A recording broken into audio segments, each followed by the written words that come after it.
Hello दोस्तों, स्वागत है आपका आपके अपने YouTube channel SK best logic GS Adda में। आज हम देखेंगे संपूर्ण पर्यावरण महाकुंभ का पार्ट 2। पर्यावरण का शाब्दिक अर्थ होता है परिधन आवरण। परिधन आवरण आवरण यानी जिसमें संपूर्ण जगत घिरा हुआ है उसको पर्यावरण कहते हैं। पर्यावरण का जो ईवीएस सेक्शन है वो शिक्षक पात्रता परीक्षा TET, super TET, C TET तथा सहायक अध्यापक की परीक्षा के परीक्षार्थियों के लिए बहुत ही उपयोगी है। तो बिना देरी चलो स्टार्ट करते हैं संपूर्ण पर्यावरण का ईवीएस सेक्शन।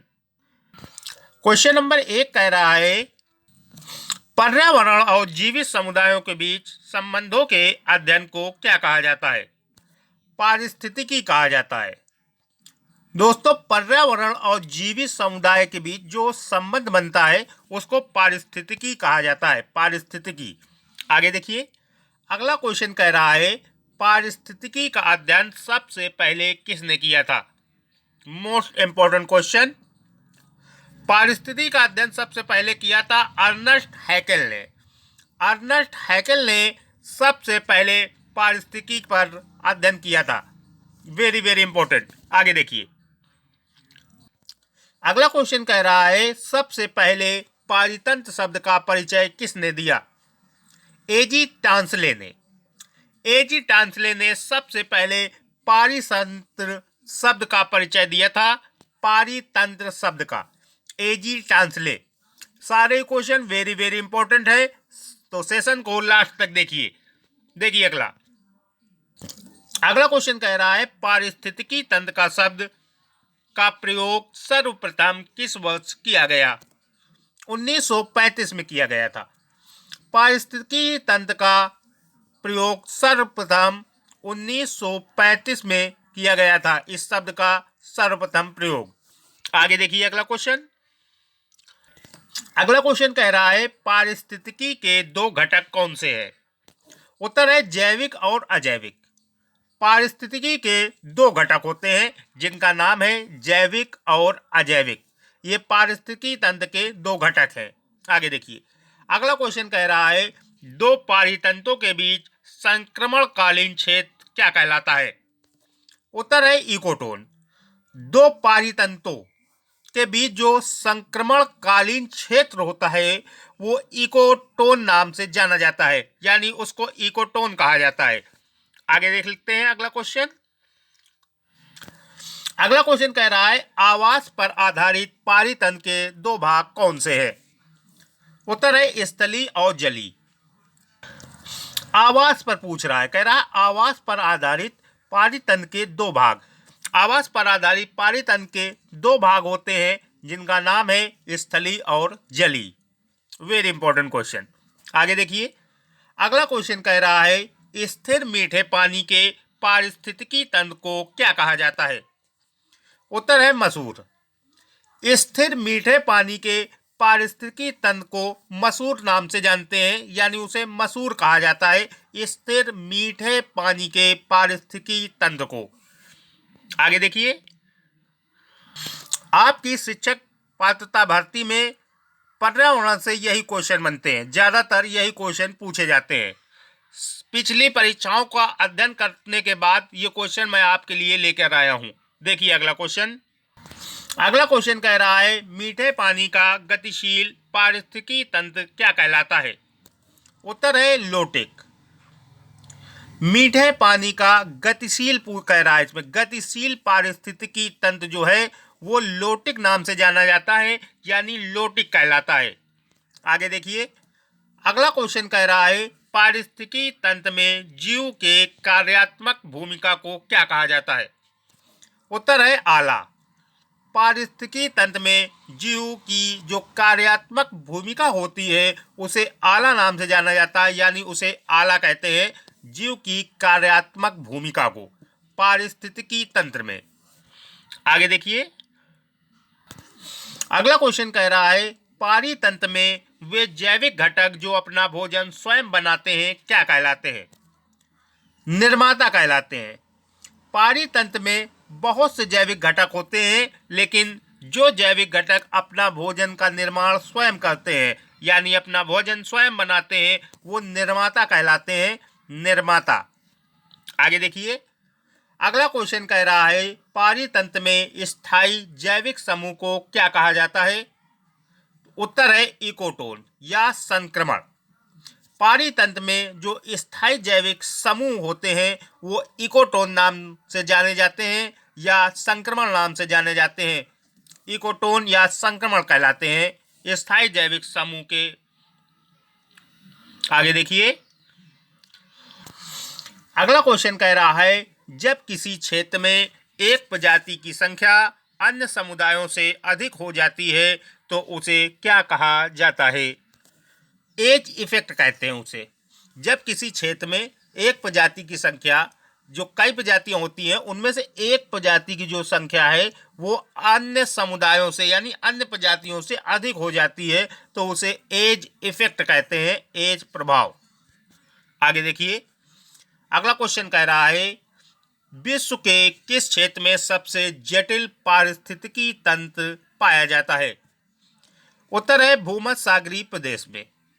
विश्व के भूमध्य सागरीय प्रदेश में सबसे जटिल पारिस्थितिकी तंत्र पाया जाता है, यानी सबसे कठिन पारिस्थितिकी तंत्र होता है भूमध्य सागरीय प्रदेश में। आगे देखिए, अगला क्वेश्चन कह रहा है सर्वाधिक स्थिर पारितंत्र कहाँ पाए जाते हैं? उत्तर है महासागर में। सर्वाधिक स्थिर पारितंत्र जो है वो महासागर में पाए जाते हैं। महासागर इसका आंसर हो जाएगा। ये भी क्वेश्चन वेरी इंपॉर्टेंट है, कई बार आपकी प्रतियोगी परीक्षा में पूछा गया है आपसे। आगे देखिए, अगला क्वेश्चन कह रहा है जैव विविधता शब्द का प्रयोग सर्वप्रथम किसने किया था? उत्तर है इनॉर्थ ने। जैव विविधता शब्द का प्रयोग सर्वप्रथम इनॉर्थ ने किया था 1980 में। 1980 में जैव विविधता शब्द का प्रयोग किया था इनॉर्थ ने। Very important question. आगे देखिए, अगला क्वेश्चन कह रहा है जैव विविधता का सबसे समृद्ध क्षेत्र कौन सा माना जाता है? उत्तर है उष्णकटिबंधीय वर्षावन। उष्णकटिबंधीय वर्षावन जो है वो जैव विविधता का सबसे समृद्ध या प्रभावशाली क्षेत्र माना जाता है। आगे देखिए, अगला क्वेश्चन कह रहा है किस क्षेत्र को जैव विविधता का भंडार कहा जाता है? ये क्वेश्चन ऐसे भी आपसे पूछा जा सकता है। इसका उत्तर है उष्णकटिबंधीय वर्षावन। उष्णकटिबंधीय वर्षावन को जैव विविधता का भंडार भी कहा जाता है। Very important question. आगे देख लेते हैं अगला क्वेश्चन कह रहा है जलीय पारिस्थितिकी तंत्र में किस क्षेत्र की उत्पादकता सबसे अधिक होती है? उत्तर है ज्वारी नदी प्रदेश की। पारिस्थितिकी तंत्र में सबसे अधिक उत्पादकता वाला जो क्षेत्र है वो ज्वारी नदी प्रदेश है। जलीय पारिस्थितिकी तंत्र की ये बात कर रहा है। ज्वारी नदी प्रदेश सबसे अधिक उत्पादकता वाला क्षेत्र है। आगे देखिए, अगला क्वेश्चन कह रहा है गहरे समुद्र क्षेत्र में निम्न उत्पादकता क्या कहलाती है? उत्तर है जैव मरुस्थल। गहरे समुद्र क्षेत्र में जो निम्न उत्पादकता होती है यानी सबसे कम उत्पादकता होती है वो जैव मरुस्थल कहलाती है। सबसे कम उत्पादकता को गहरे समुद्र के क्षेत्र में जैव मरुस्थल कहते हैं उसको। आगे देखते हैं अगला क्वेश्चन। देखिए, अगला क्वेश्चन वेरी इंपॉर्टेंट है सबसे बड़ा स्थलीय जीवन किस क्षेत्र में है? उत्तर है सवाना प्रदेश में।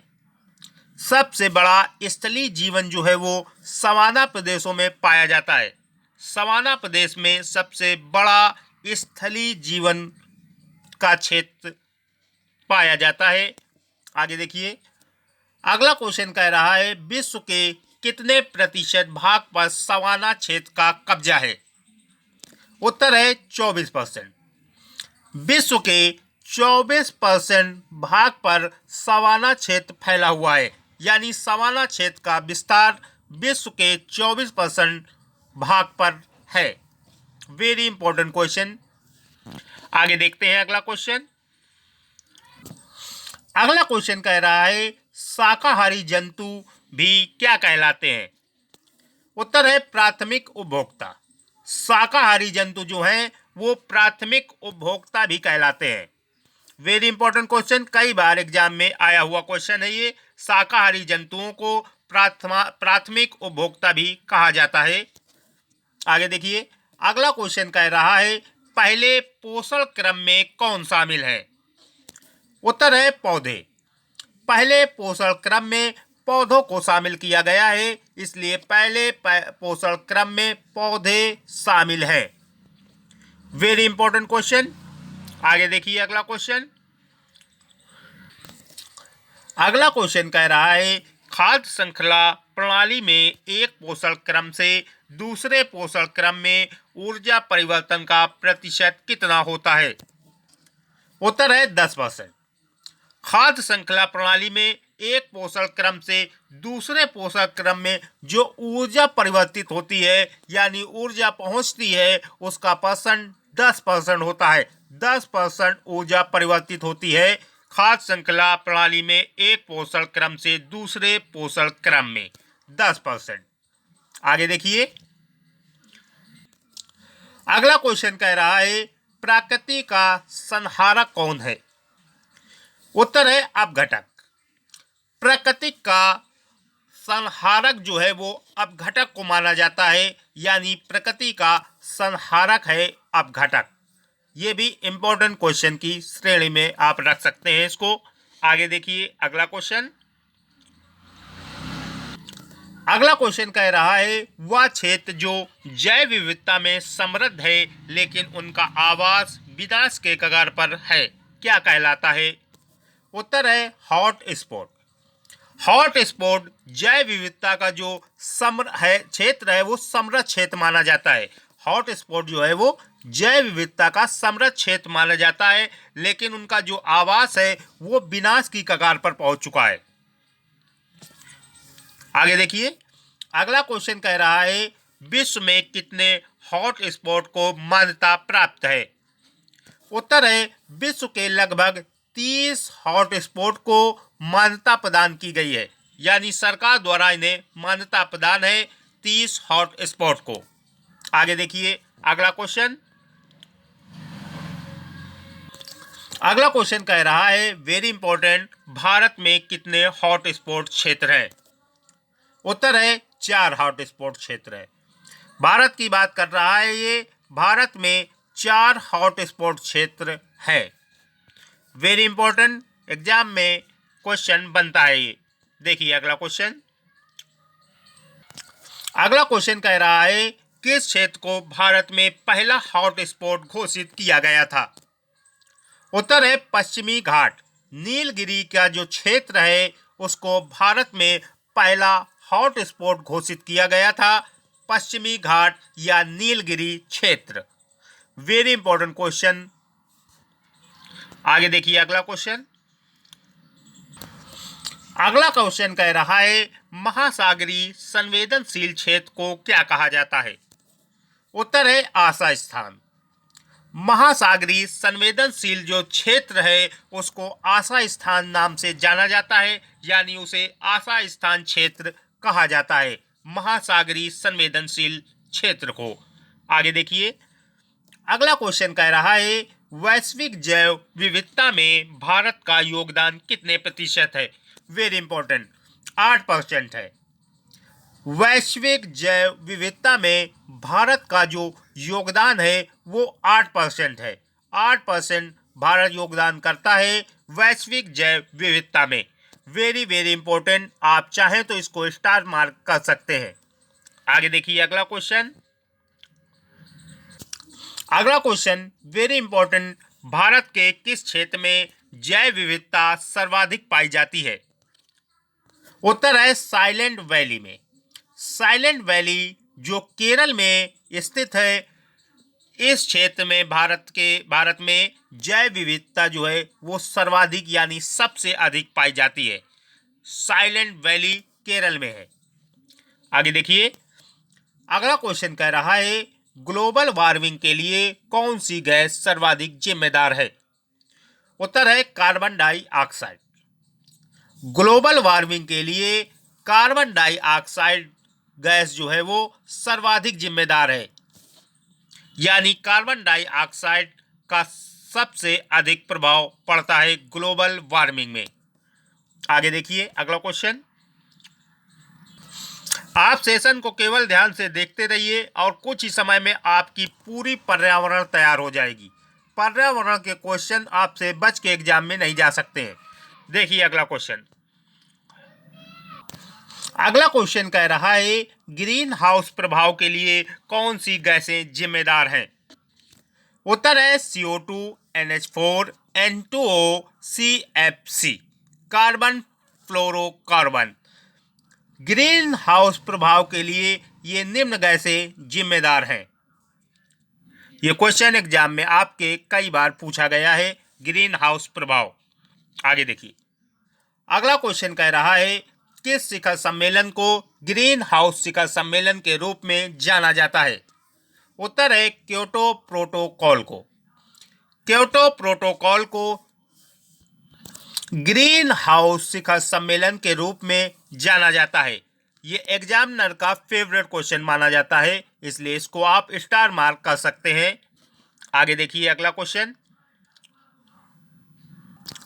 अगला क्वेश्चन कह रहा है मॉन्ट्रियल समझौता किससे संबंधित है? उत्तर है ओजोन सुरक्षा से। ओजोन परत की सुरक्षा के लिए एक समझौता हुआ था 1987 में, ये भी ध्यान रखिए, जिसका नाम है मॉन्ट्रियल समझौता। मॉन्ट्रियल समझौता 1987 में हुआ था। ओजोन की सुरक्षा से ये संबंधित समझौता है। आगे देखिए अगला क्वेश्चन।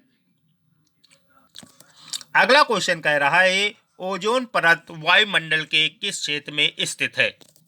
उत्तर है समताप मंडल। ओजोन परत जो है वो वायुमंडल के समताप मंडल में स्थित है, जिसकी जो लंबाई है 20 से 35 किलोमीटर है। ऊंचाई मान सकते हैं इसको, 20 से 35 किलोमीटर है। समताप मंडल में पाई जाती है आपकी ओजोन परत। आगे देखिए अगला क्वेश्चन।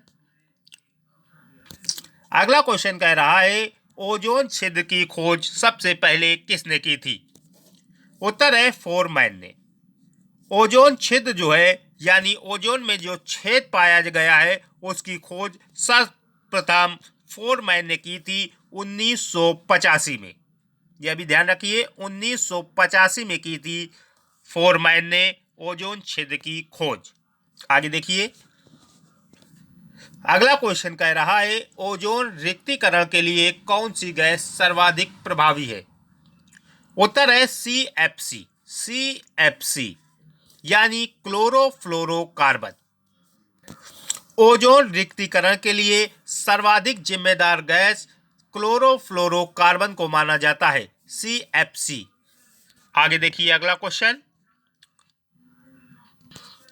अगला क्वेश्चन कह रहा है CFC गैस का मुख्य स्रोत क्या है? क्लोरोफ्लोरोकार्बन का मुख्य स्रोत पूछ रहा है इसमें। इसका मुख्य स्रोत है रेफ्रिजरेटर, यानी आपके घरों में जो रेफ्रिजरेटर लगा हुआ है उससे निकलती है ये क्लोरोफ्लोरोकार्बन गैस, CFC गैस। ये मुख्य स्रोत माना जाता है रेफ्रिजरेटर। आगे देखिए अगला क्वेश्चन। अगला क्वेश्चन कह रहा है ओजोन छिद्र का सर्वाधिक विस्तार किस क्षेत्र में होता है? उत्तर है अंटार्कटिका के ऊपर। ओजोन छिद्र का जो सर्वाधिक विस्तार यानी सबसे अधिक जो ओजोन छिद्र फैला हुआ है वो अंटार्कटिका के ऊपर फैला हुआ है। सबसे अधिक विस्तार क्षेत्र अंटार्कटिका के ऊपर है ओजोन छिद्र का। आगे देखते हैं अगला क्वेश्चन। अगला क्वेश्चन कह रहा है रामासर संधि किससे संबंधित है? उत्तर है आर्द्र भूमि के संरक्षण से। जो रामासर संधि हुई है उसका संबंध आर्द्र भूमि के संरक्षण से है, यानी आर्द्र भूमि का संरक्षण करना। आगे देखिए अगला क्वेश्चन कह रहा है नदी प्रदूषण स्तर किसके द्वारा मापा जाता है? उत्तर है BOD, जिसका फुल फॉर्म है बायोकेमिकल ऑक्सीजन डिमांड। नदी में जो प्रदूषण पाया जाता है उसको मापने का जो एक पैमाना है वो बीओडी है, जिसका फुल फॉर्म है बायोकेमिकल ऑक्सीजन डिमांड। इसके द्वारा नदी में जो प्रदूषण मौजूद है उसको मापा जा सकता है। आगे देखिए अगला क्वेश्चन। अगला क्वेश्चन कह रहा है लुप्त प्राय जीवों और पौधों की सूची किसमें प्रकाशित की जाती है? उत्तर है रेड डाटा बुक में। जो पौधे या जीव लुप्त हो चुके हैं यानी लुप्त होने की कगार में है या लुप्त हो चुके हैं, उनका जो लेखा जोखा है वो रेड डाटा बुक में रखा जाता है। वेरी वेरी इंपॉर्टेंट क्वेश्चन, आप इसको स्टार मार्क कर सकते हैं। चलिए देखिए अगला क्वेश्चन। अगला क्वेश्चन कह रहा है एक पारीतंत्र में उपस्थित कुल कार्बनिक पदार्थ क्या कहलाता है? उत्तर है बायोमास। एक पारीतंत्र में उपस्थित जो कुल कार्बन पदार्थ होता है उसे बायोमास नाम से जानते हैं, यानी वो बायोमास कहलाता है। कार्बनिक पदार्थ, पारीतंत्र में उपस्थित कार्बनिक पदार्थ को बायोमास कहा जाता है। आगे देखिए अगला क्वेश्चन कह रहा है अम्ल वर्षा के लिए कौन सा रसायन उत्तरदायी है? उत्तर है SO2 एंड NO2। अम्ल वर्षा जो होती है वो SO2 एंड NO2 रसायन की अधिकता के कारण होती है, इसलिए SO2 एंड NO2 को इसका जिम्मेदार माना जाता है अम्ल वर्षा का। आगे देखिए अगला क्वेश्चन कह रहा है किसी शहर के लिए सुरक्षित ध्वनि स्तर के संबंध में अनुमत ध्वनि की तीव्रता कितनी होनी चाहिए? उत्तर है 45 dB।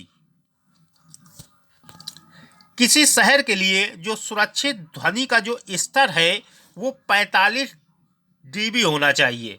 45 dB ये सुरक्षित ध्वनि मानी जाती है किसी के लिए भी। आगे देखिए अगला क्वेश्चन। अगला क्वेश्चन वेरी इंपॉर्टेंट कह रहा है रामासर संधि कहाँ हुई थी? उत्तर है ईरान में। रामासर जो संधि हुई थी वो ईरान में हुई थी। रामासर जो संधि है वो आर्द्र भूमि के संरक्षण से संबंधित है, ये आपको पता होना चाहिए। ये ईरान में हुई थी रामासर संधि। आर्द्र भूमि के संरक्षण से ये संधि हुई है। आगे देखिए अगला क्वेश्चन कह रहा है विश्व का फेफड़ा किस क्षेत्र को कहा जाता है? Very important. उत्तर है अमेजन बेसिन को। विश्व का जो फेफड़ा है यानी सांस लेने का जो यंत्र है उसे वो अमेजन बेसिन को कहा जाता है। विश्व का फेफड़ा अमेजन बेसिन को बोला जाता है। आगे देखिए अगला क्वेश्चन कह रहा है भारत में कितने बायोस्फीयर रिजर्व है? Very important. उत्तर है 18। भारत में 18 बायोस्फीयर रिजर्व इस समय है। 18 वेरी इंपॉर्टेंट क्वेश्चन है, स्टार मार्क आप कर सकते हैं इसको। आगे देखते हैं अगला क्वेश्चन। अगला क्वेश्चन वेरी इंपॉर्टेंट कह रहा है भारत में पहला बायोस्फीयर रिजर्व कौन सा था? उत्तर है नीलगिरी जीवमंडल। भारत का जो पहला बायोस्फीयर रिजर्व है उसका नाम है नीलगिरी जीवमंडल। ये एग्जामिनर का फेवरेट क्वेश्चन माना जाता है, इसलिए इसको आप स्टार मार्क कर सकते हैं। भारत में पहला बायोस्फीयर रिजर्व नीलगिरी जीवमंडल है। Thanks for watching. सेशन पसंद आया हो तो लाइक करें, शेयर करें एंड चैनल को सब्सक्राइब करके बेल आइकन जरूर दबा दें ताकि आपको हमारी वीडियो की नोटिफिकेशन सबसे पहले प्राप्त हो। और अगर आपको किसी भी टॉपिक से रिलेटेड वीडियो चाहिए तो इसके बेस्ट लॉजिक जीएस अड्डा पर सभी टॉपिक से रिलेटेड वीडियो उपलब्ध है। थैंक्स।